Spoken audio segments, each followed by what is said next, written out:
رمضان كريم. السلام عليكم ورحمة الله تعالى وبركاته. مرحبا بكم فيديو جديد ووصفات من مطبخ كوثر صديقي. كنتمنى يلقاكم هذا الفيديو وانتم في احسن الاحوال يا ربي. اليوم غادي نقترح عليكم وريضات بالجبن والفستق بيستاش. خليكم مع الفيديو، فرجة ممتعة.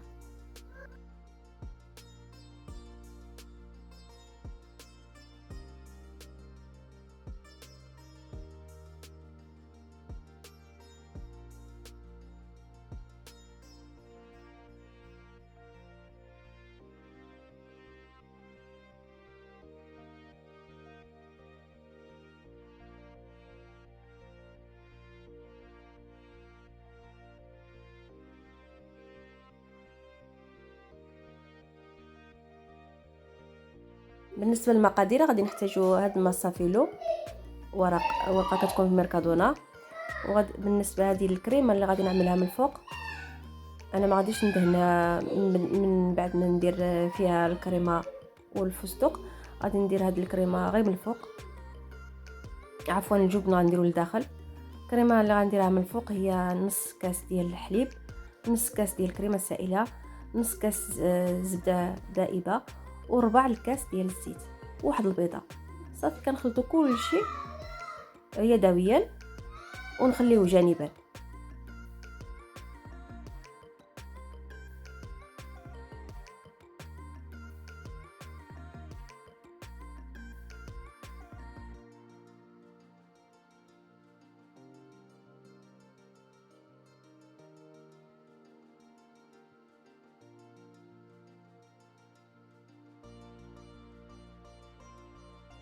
كناخذ الورقه ديال الفيلو كنقسمها على جوج، وكنعملها هذيك الطايات بحال اللي كتعملوا ديال السرابت. كنبقى ندير الطايات، كتجي لي سهله. ومن بعد كنلويها وكندير فيها الجبن والفستق.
صافي من بعد ما ساليت غادي ندهنهم وندخلهم الفرن.